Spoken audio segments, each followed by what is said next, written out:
Good morning, everybody. It's the pollinator. I made a quick video a minute ago, and then I made it unlisted, and then I turned around and made it private. I was testing whether or not I could go live with this phone to see what it would look like, and guess what? YouTube raised the bar. So you cannot do that with a mobile phone unless you have 1,000 subscribers. So they're basically, I'm trying to figure out in my head they're thinking because they never say why they're doing anything around here. They just do it, and trying to eliminate the little guys. I don't know. You almost have to be a studio or have some kind of professional get up to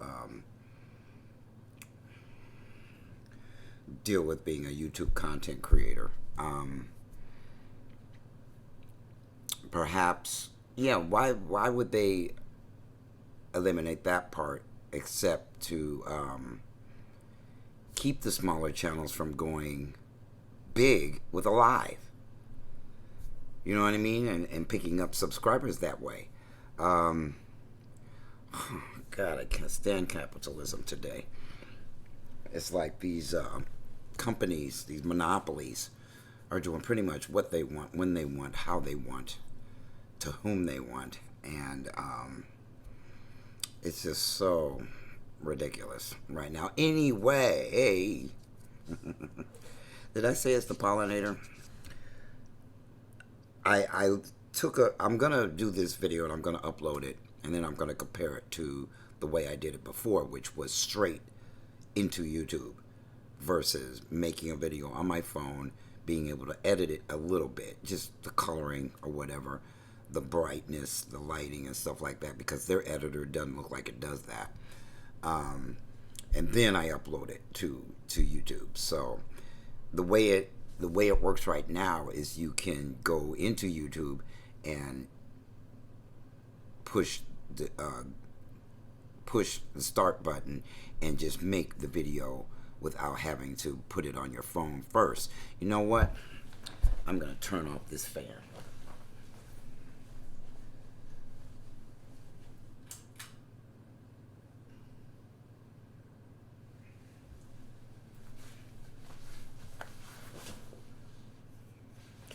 Because that can be annoying, distracting, right? So, good grief, there is just, again, a lot going on. It's election year. And then we had all that waste of time that they did with the impeachment hearings. And you know what? They wasted a lot of time and effort not focusing on the elections, but focusing on all that nonsense instead. But really, what has touched my heart and what has been touching me for about a month now is the death of Kobe Bryant and his daughter and the 7 other people on board that helicopter. They just had their memorial service yesterday, and no sooner than Kobe Bryant passes away, a bunch of white feminists went after him about some allegations that went on when he was it 24 years old? I don't know, something like that, right? And I'm not even going to say what they were, because it's a bunch of bullshit. It's trying to stomp on his legacy, trying to swing everything over to the Me Too people. And we all know the Me Too movement was hijacked by white women, that black women are not the focus, have never been the focus of that kind of hysteria in this country. It's always stoked by white women. It's always going after black men.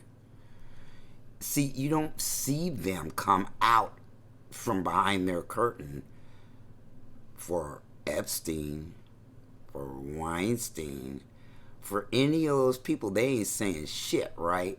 But the minute a black man does something, oh, here they come. And then they got the backing of POC women. That's the only time I'm really going to use that term. But there's a lot of women that don't realize that they're dealing with a bunch of white supremacist women, and they're sucking them into their mindset about how to treat men in America, and but they don't care because they've been traumatized and they haven't gotten over their trauma, so they're ready to go after any black man that the white women throw them like meat into a pack of wolves. They're ready to jump on that bandwagon at any point in time.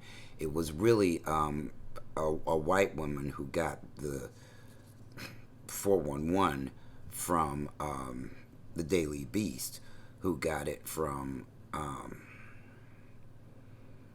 TMZ, who seems to always be on the scene somewhere. When something happens, they seem to be the first ones to know it. Now listen, I wrote another Medium article about this, I should say, this nasty phenomenon of what feminists do to black men. And when I write over there, I'll put a link of that in the description of the video. But when I do that, it doesn't, it draws a little attention, but they're scared to say anything because I'm just as outspoken in writing as I am on video, as I was on Fuckerbook, as I am anywhere on the planet. And so they don't say much. They don't comment. And I make a lot of comments on that platform, which I didn't even really know that was going to cause people to start following me because I'm making comments in other people's articles. But when it comes to my own articles, not a whisper, right? Because I don't want to say self-righteous, but right is right, wrong is wrong. Gayle King, go to hell for what you did, and then got all the attention focused on Snoop Dogg, and still haven't apologized to the black community for jumping on that bandwagon with them feminists. You and Oprah need to have several seats because you guys are going after dead men. It's bad enough that they go after live men. They're black men, black male celebrities. They'll go after them too. But it's really nasty when they do it after these people die and they can't come out and defend themselves. See, they had, how many years did they have to go after him while he was alive? Nah, they waited until all that hysteria started, that the feminists started. They waited until, Gayle waited until that started to jump on that bandwagon and interview Kobe Bryant's best friend, one of his friends and colleagues in professional sports, Leslie, I forgot her, Lisa Leslie.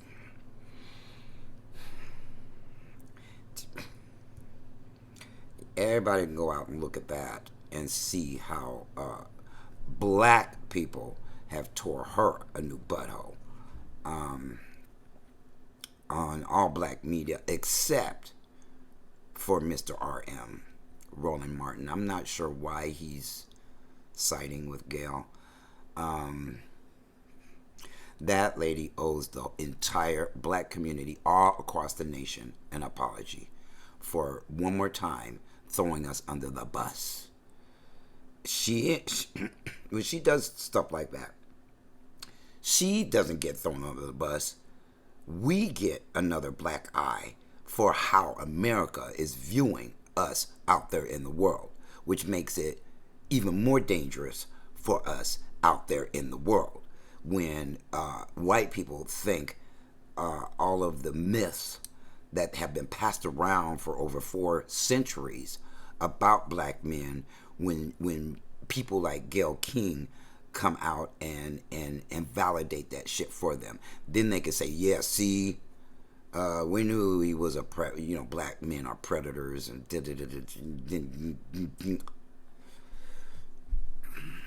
no, white men are predators, and they're getting away with it. The asshole that is sitting in the president's mansion is a predator. Kavanaugh is a predator. A whole priest, the priesthood, the Catholic priesthood, those are predators. But see, you don't see any of these women jump out and start talking shit about them. Where are they when that's happening? Where are they? If this doesn't show you that it's about racism, then you know what? You're deaf, dumb, blind, and ignorant. That this isn't just to validate us being under the bus every time something happens. And in this case, it's an allegation. Go and look up what the condition of that woman who made that allegation was. She had multiple DNA in her rape kit. She was, by all intents and purposes, not politically correct, a slut. So I don't want to hear nothing about her. She's going to come, watch, some fucking mainstream reporter, probably Fox News, False News, FAUX News, is going to track that woman down and try to get her to cook up a story about what happened, because Kobe's not here to say, no, it didn't, and fight her in court. They're probably going to track her down, and she's going to make up any kind of story she wants to. That's privilege. That's entitlement. That's what white people get to do. They get to cover each other's ass, and then they get to keep throwing stones at us. But in Kobe's memory, listen, that man was remarkable.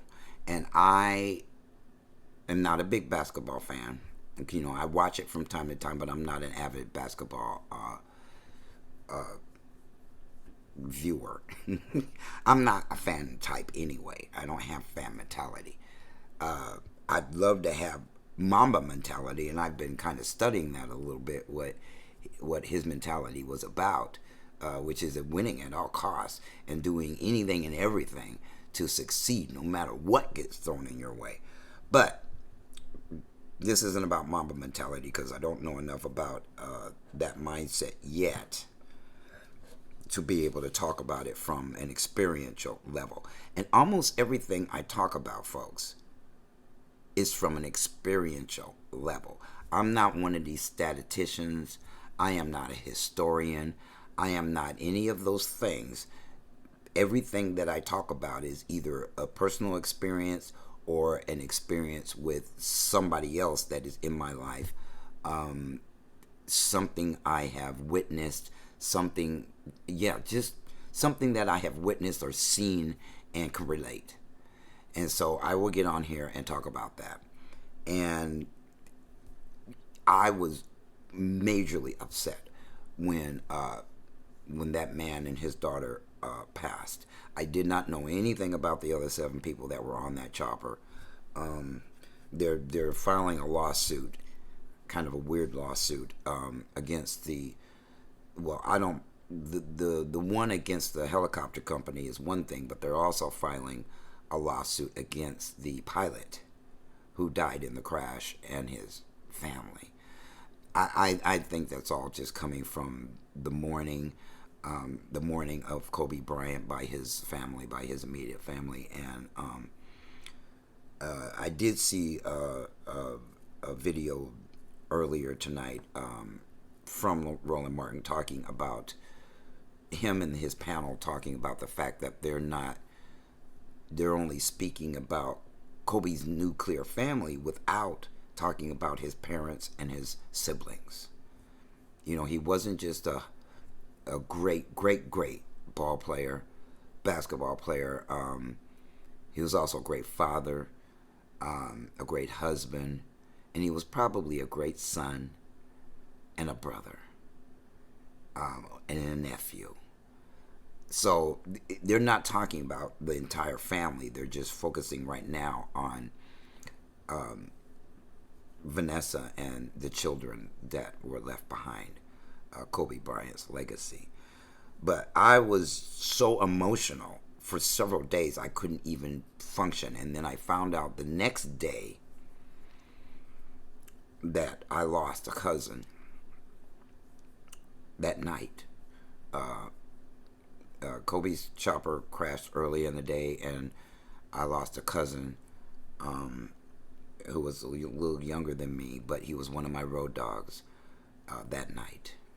And so I was just all kind of messed up emotionally about everything that was going on. And I did not know my cousin in adulthood, and he was one of the quiet ones. You know, we kind of ran in a little pack, and he ran with us, but he was quiet, and he ended up being that kind of man later in life, because I saw him one time. And you know what?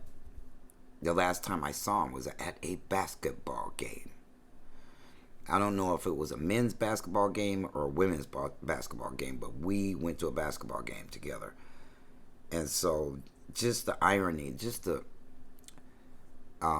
coincidence of that being the last time I saw him, and then him passing on the same day is one of the greatest, one of the greatest basketball players that have ever lived. His work ethic was just from another world. You know, from everything that I saw, he was just an incredible athlete. And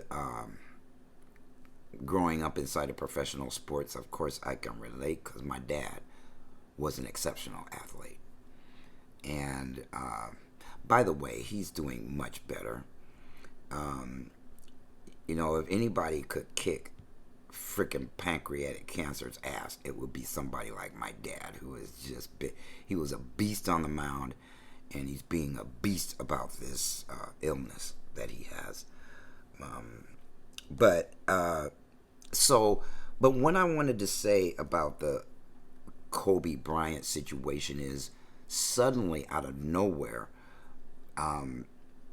because he was known worldwide, I began to notice that people were staying on code about him and not getting distracted by those feminists who went after him within an hour after he passed.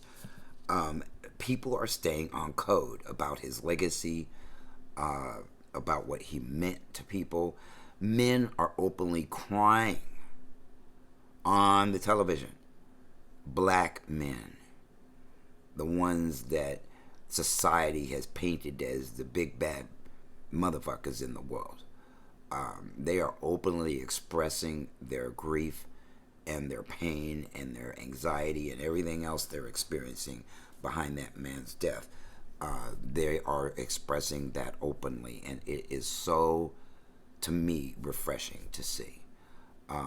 Because sometimes we are painted out as not experiencing pain, not experiencing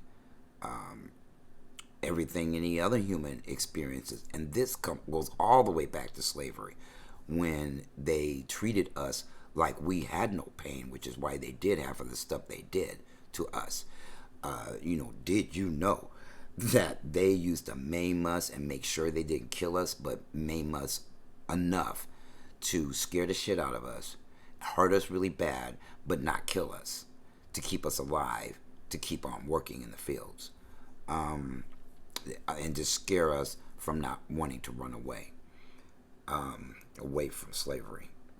And to this day, there's still stuff going on out there in the healthcare industry around how they're treating us differently than they treat white patients. I've been noticing this phenomenon in my own personal life and in the lives of others, that, wow, you know what? No matter what kind of doctor they are, no matter what race they are, they undervalue black lives. And they don't care for us in the same manner that they care for Caucasian people. But see, people want to ignore facts. I'm not gonna sit up here and tell you where to look for this information, because it's out there if you want to find it. It is out there. I'm not leading anybody to the water, because they even if it's in their face, they're gonna deny that it's going on in 2020. You forget history. You don't know history. You don't know the history of our people. You're doomed to repeat it. So guess what? We're on repeat. This whole mood in this country is going back to Jim Crow. It's a different variety of it, but nevertheless, we are currently in 2020 in Jim Crow times. They're trying to mess with our vote. The wealth gap is getting bigger and bigger. All of it, fear of what's going to happen when the population of POCs combined exceeds the numbers of white people in this country. And that's happening as we speak. And there's nothing they can do to stop it and change it. They just want to be on top when it happens, which is near around the year 2043. And see, also, people don't realize that being silent about this doesn't mean you're not a racist, that you aren't condoning it. The fact that you're silent and you're not speaking up and fighting it is saying something about your mentality. The ones that ignore it and act like it doesn't apply to them,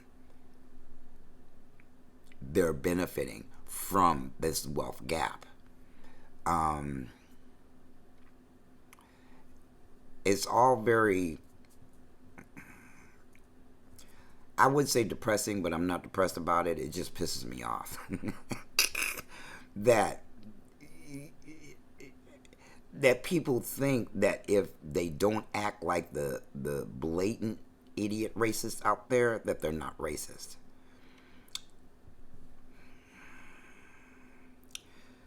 I'm going to put links also in the description of this video of two doctors and two people, and they're all white. No, I'm sorry, 3 of them are white and 1 of them is black, that spell out in gory detail what white people can do about this. Because listen, I do read a lot of articles over on Medium, and I keep seeing white people say, "Well, what there's nothing we can do about this. What can we do about it?" And it's those people that have a version of racism going on inside of them, that the information is out there. They're just not looking for it.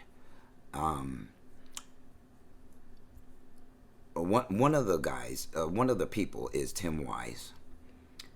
Another one is, here we go with the name thing. One of them is Tim Wise. Another one is, and maybe I'll think of the white lady who did those exercises, the blue-eyed, brown-eyed exercise. I should have written it down, but I didn't. Dr. Joy Degree and Dr. Robin DiAngelo. So once you see the links to those people, you can just follow and see all of their videos if you want to. Or if you're too fragile, you'll stop at one and say, "Oh my God, I got, I don't want to see, I don't want to hear, I want to speak the truth. I speak truth to power. I don't care who doesn't like it. I'm going to speak it. You need to educate yourselves about your own people, about why all of this is going on the way it is right now. It stems all the way back from the rejects that got sent to America. They didn't send the cream of the crop of Europeans here to begin with. They didn't. They sent the rejects. They sent the criminals. They sent all sorts of bad seeds over to the United States. They did not discover the United States. It was already here. They just named it that after they took it. Took the land and made us slaves. And we built this economy that we're buried under. Do I need to say that again? We, black people, as slaves, built this economy and made them bloody rich, and we did it for free. They didn't build shit.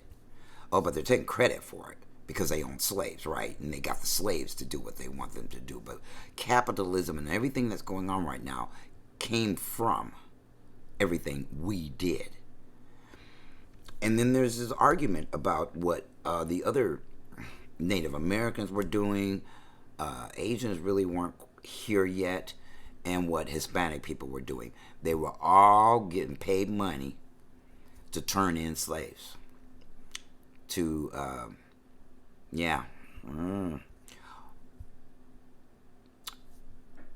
Here's some facts. If you want facts, go to Dr. Claude Anderson's website and start looking at some of his videos, or read his book, his series of books. He's got 4 books, and the first one's called Powernomics.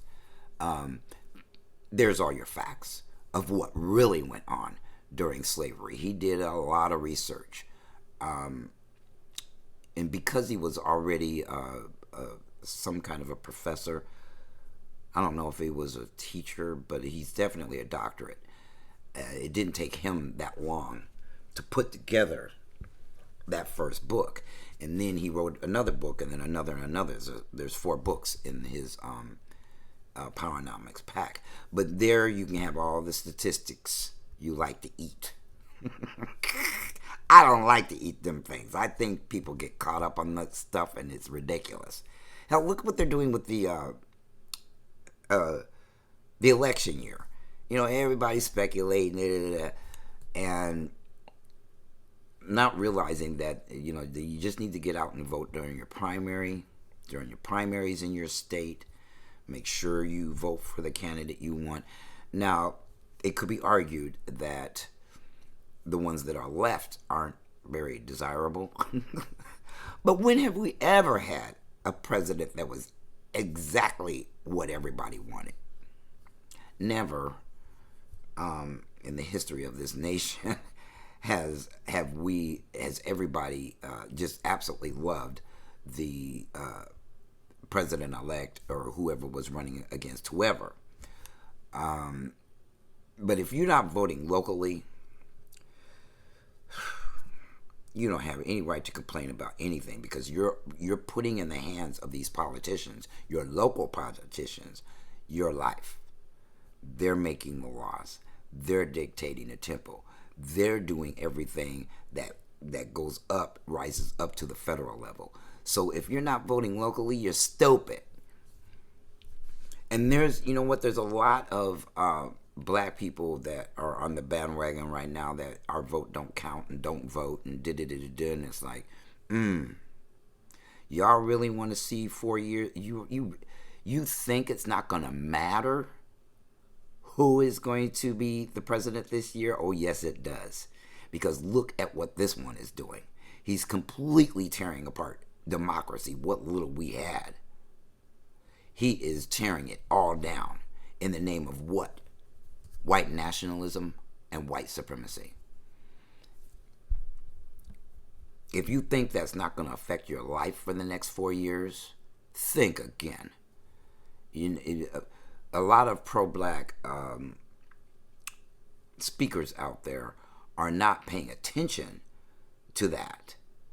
that it does matter. Every vote matters. And if you don't vote, then yeah, you're part of the people that are causing the problem because you don't. And then you want to sit up there and throw eggs at what's really going on when crap hits the fan and we end up even further under the bus. Then you come out and say, oh, things are even worse. Did you vote? I've been voting since I was 18. And I'm 62. I haven't always voted locally because I haven't always sat in the same place for a long period of time.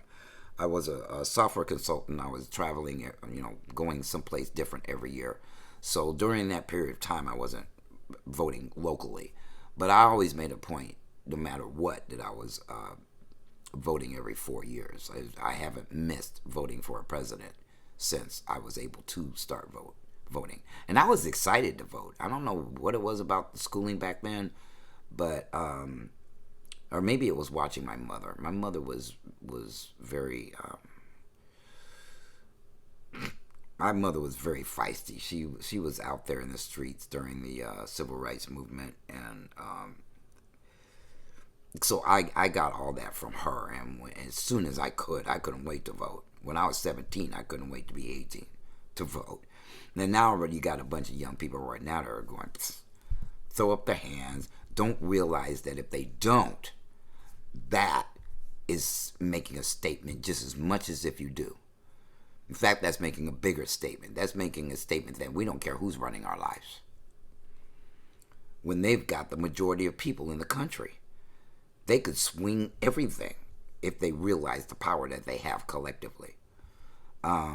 But individually, they're doing this individual thing like most kids do, and they don't realize the power of the numbers that they have, so that they can elect anybody they want to, even at the local level. They don't like how their life is going, and they don't like how politics is, and they don't like how the economy is, and they don't like how the laws are. If they don't like how things are, collectively they can change them, but they don't realize that yet. And then you've got the issue of white privilege versus not being white, and then that casts a shadow on everything that's going on, because a lot of them figure, well, as long as it ain't touching my yard, then I don't gotta vote. I don't have to vote. That tells you their mentality about racism. They have never been outraged about racism. They're outraged about everything else except that. That tells a story that Dr. Robin DiAngelo clearly points out what that is causing in this nation, which is just to keep the status quo. Because they like where they're at. Let's just shit on the poor and the middle class. So, anyway, what I want to, in the end, before I get off, what I want to say is, you know what?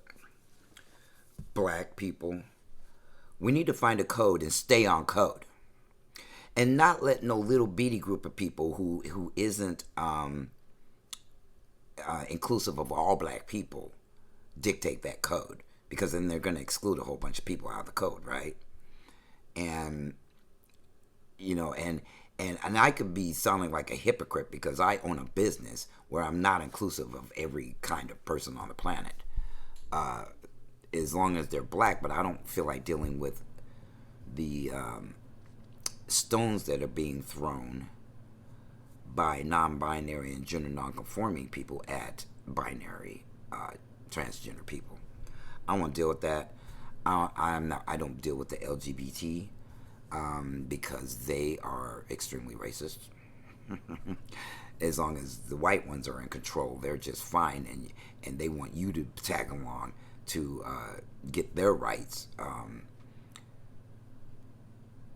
propelled and progressive, while still ignoring what is going on inside of those communities for black people. Everybody's trying to ignore that, when we've been screaming at the top of our lungs since we were able to, since the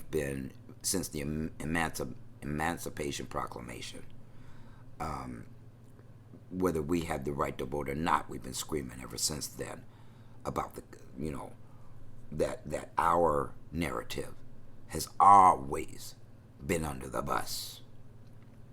Now, that's not to say live your life that way as a victim. No, you can succeed anyway. Despite all this bullshit, you can succeed. But it's still there. It's still there as an undercurrent. It's there as an overcurrent. There is a ceiling is lower for us, and the bottom is saturated with crapola. That if you happen to be enough of a go-getter, you can jump over that. You can hurdle over that. You can jump over the hurdles that life could put in your way. But you have to be you got to have Mamba mentality to do that. And so with that, I'll say, you know what? We need to find a code. We need to stay on code. We need to stop attacking each other because, you know what? White people are getting a kick out of that too. We got a problem with each other. Why don't we handle it privately? We don't have to, the celebrities need to stop blowing bazookas at each other on live TV or even on their podcast, their live streaming. I think that's causing more harm than it is good. Like that. Snoop Dogg could have, I don't know if he knew Gayle King, but I'm sure he has channels that he could have worked through to let her know his displeasure with what she did.